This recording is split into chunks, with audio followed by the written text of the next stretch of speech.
அன்பர்களே, இது சர்வசாதாரணமாக நீங்கள் பார்க்கிற விவிலிய நாடகம் அல்லவே. யோவான் எழுதிய சுவிசேஷத்தின் கடைசி பகுதிகளில் யூதர்கள் குருக்களுக்கு பயத்திலே முழு ரகசியத்தையும் சொல்லவில்லை. இயேசுவின் உயிர்த்தெழுதல் ஒரு பெரிய ரகசியம். அதை சொல்ல யோவான் கொஞ்சம் தயங்கி இறுதி அடையாளமான இயேசுவின் உத்தானத்தை என்ற பகுதியை மழுப்பி எழுதிவிட்டார்கள். யோவான் எழுதிய கடிதம் இப்படி போகிறது: ஏழைகளின் அரங்கு என்று சொல்லப்படுகிற the theatre of the poor என்ற குரோட்டோவஸ்கியின் பாணியிலே தான் நாங்கள் இதை நடத்துகிறோம். அருமையாக கிடைத்தவர்கள் தான் ஆர்கனிஸ்டும் கமராக்காரர்களும். ஏழை எளியவர்கள் நடிக்கிற இந்த நாடகம் இப்படி தொடங்குகிறது. அருமத்தையா ஊரை சேர்ந்த யோசேப் என்பவர் இயேசுவின் சீடர்கள் ஒருவர். யூதருக்கு அஞ்சதால் தம்மை சீடர் என்று வெளிப்படையாக காட்டிக்கொள்ளாதவர் இயேசுவின் சடலத்தை எடுத்துக்கொண்டு போனார். அவர் வெள்ளை போலமும் சந்தனம் தூளும் கலந்த ஏறக்குறைய 30 கிலோகிராம் கொண்டு வந்தார். இயேசுவின் உடலை எடுத்து யூத அடக்க முறைப்படியே நறுமண பொருள்களுடன் துணிகளால் சுற்றி கட்டினார்கள்.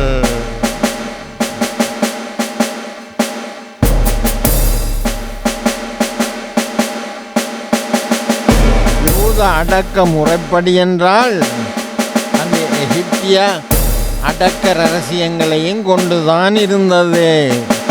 துணிகளால் சுற்றி கட்டினார்கள். அவர் போட்டிருந்த உடலிலேயே அந்த நறுமணப் பொருள்கள் ஒட்டி கொண்டிருந்தன. கல்லறையில் இருந்த கல் அகற்றப்பட்டிருந்ததை கண்டார்கள். ஆண்டவரை கல்லறையிலிருந்து யாரோ எடுத்துக்கொண்டு போய்விட்டனர் என்று எங்கே வைத்தனரோ எங்களுக்கு தெரியவில்லை என்றால் மரியேல் மகளால்.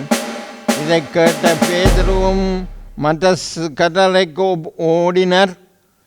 குனிந்து பார்த்த பொழுதே துணிகள் கிடப்பதை கண்டால், ஆனால் உள்ளே நுழையவில்லை. இதிலே தான் இந்த மறைந்த ரகசியம் ஆரம்பிக்கிறது. இயேசு முதலாம் மரியாளுக்கு தோன்றினது. மரியா கல்லறைக்கு வெளியே நின்று அழுது கொண்டிருந்தார். அழுது கொண்டே கல்லறைக்குள் குனிந்து பார்த்தார். அங்கே வெண்ணாடை அணிந்த 2 வானதூதரை அவர் கண்டார். இயேசுவின் உடலை வைத்திருந்த இடத்தில் ஒருவர் தலை மாட்டிலும் மற்றவர் கால் மாட்டிலுமாக அவர்கள் அமர்ந்திருந்தார்கள். அவர்கள் மரியாவிடம், அம்மா, ஏன் அழுகிறீர் என்று கேட்டார்கள். அவர்கள் அவர்களிடம், என் ஆண்டவரை எடுத்துக்கொண்டு போய்விட்டனர், அவரை எங்கே வைத்தனரோ எனக்கு தெரியவில்லை என்றார். இப்படி சொல்லிவிட்டு அவர் திரும்பி பார்த்தபோது இயேசு நிற்பதை கண்டார். ஆனால் அங்கு நிற்பவர் இயேசு என்று அவர் அறிந்து கொள்ளவில்லை. இயேசு அவரிடம், ஏனம்மா அழுகிறாய், யாரை தேடுகிறாய் என்று கேட்டார். மரியா அவரை தோட்டக்காரர் என்று நினைத்து அவரிடம், ஐயா, நீர் அவரை தூக்கி கொண்டு போயிருந்தால் எங்கே வைத்தீர் என சொல்லும், நான் அவரை எடுத்து செல்வேன் என்றார். இயேசு அவரிடம் மரியா என்றார். மரியா திரும்பி பார்த்து ராபுனி என்றார். 1353ஆம் ஆண்டு டூரின் என்ற வடபிரான்சின் கோவிலுக்கு பரிவட்ட சீலை கொண்டு வரப்படுகிறது. அந்த பரிவட்ட சீலையின் மகிமையை யாரும் அறியவில்லை. அது மாபெரும் மூடு ரகசியமாகவே இருந்தது. 1898ஆம் ஆண்டு விஞ்ஞானம் ஐரோப்பா எங்கும் மலர்ந்தது. அதில் புகைப்பட கருவியை கண்டுபிடித்திருந்தார்கள். செகுண்டோ பியான் என்ற புகைப்பட நிபுணர் தன்னுடைய கமராக்களோடு அவன் டூரின் தேசத்துக்கு சென்றிருந்தான். அங்கு கோவிலில் காணப்பட்ட அந்த பரிவட்ட சீலையை அவன் படம் பிடித்தான். அவனுக்கே விளங்கவில்லை இதில் அடங்கி கிடக்கிற ரகசியம் பற்றி. அவன் தன்னுடைய ஸ்டூடியோவின் இருண்ட அறைக்குள் தன்னுடைய நெகட்டிவை எடுத்துக்கொண்டு போனான். அன்று இரவு அவனுக்கு ஒரு அதிசயம் காத்திருந்தது. அந்த அதிசயம் என்னென்றால், அதை டார்க் ரூமிலே டெவலப் பண்ண பொழுது ஒரு பெரிய தத்துருவமான உருவம் ஒன்று எழுந்து நின்றது. இயேசுவை போன்று காயம்பட்ட உடலோடும் முள்முடியோடும் மடிந்த வதனங்களோடும் அந்த உருவம் எழுந்து நின்றது. அந்த இருட்டறையிலே அவனுக்கு அதிர்ச்சி ஆட்கொள்ள அவன் வெளியேறி வந்து சொன்னான், ஐயோ, இயேசுவின் உருவத்தை நான் கண்டேன். அது உண்மையே நெகட்டிவ் பாசிட்டிவாக மாறிட்டு இயேசுவே எழுந்து முதல் முறையாக காட்சி கொடுத்தார். அன்று தொட்டு இட்டை வரை இயேசுவின் இந்த உருவமே அதிசயமான விஞ்ஞான ஆய்வுகளுக்கு உட்படுத்தப்பட்டு பலவித நூல்கள் வெளிவந்தன. அதிலே நான் படித்த நூலானது பிரெஞ்சு நிபுணரான பியர் பார்பே என்ற பிரெஞ்சு சர்ஜன் எழுதின டாக்டர் கால்வரி. அற்புதமான நூல். இயேசுவை அடித்தவர்களின் உயரம் பதிவு, அடித்தவர்களுடைய சாட்டைகளின் எண்ணிக்கை, அவர் தலையை ஊடுருவி குத்தியிருந்த முட்களின் எண்ணிக்கை, இவை எல்லாம் பதியப்பட்டிருந்தன. ஆனால் இன்னும் வேறு பல விஞ்ஞானிகள் இது யாருடைய படிவம் என்று அறியாதிருந்தார்கள். அன்று தொட்டு பாப்பரசர்கள் ஊக்குவிக்க இந்த பரிவட்ட சீலியானது தன் ரகசியங்களை வெளியே கொட்டத் தொடங்கிட்டு. இதன் 2ஆம் பகுதியே நாங்கள் ஒன்று கவனிக்கிறோம். செகுண்டோபியாவினுடைய முதல் ஃபோட்டோ காப்பியானது இயேசுவை எங்களுக்கு ஒரு பக்கம் காட்டியது.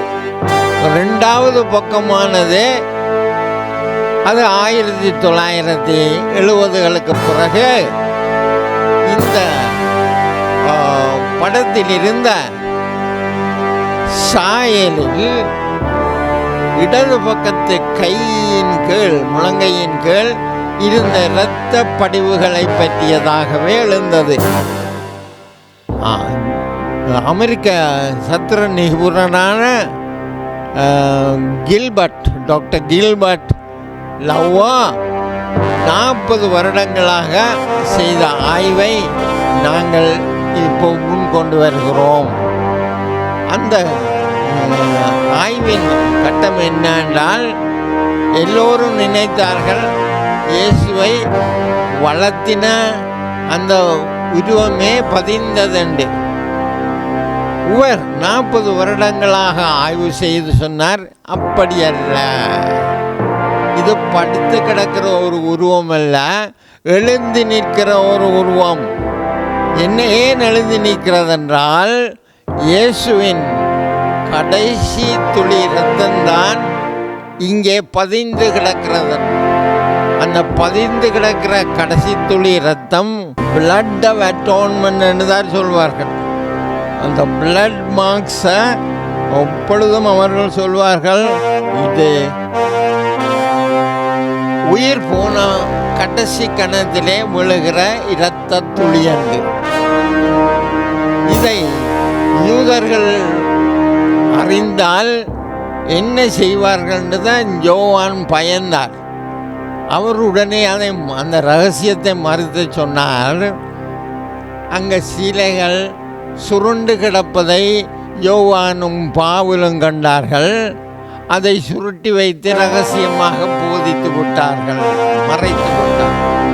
அதன் ரகசியம் என்னவென்றால், இதன் கடைசி துளி இரத்தமானது இயேசு உயிர்த்தெழுகிற பாணியிலே எழுந்து நிற்கிற அவருடைய உடலில் இருந்து விழுந்ததாக எங்களுக்கு விஞ்ஞானிகள் இன்றைக்கு சொல்லுகிறார்கள்.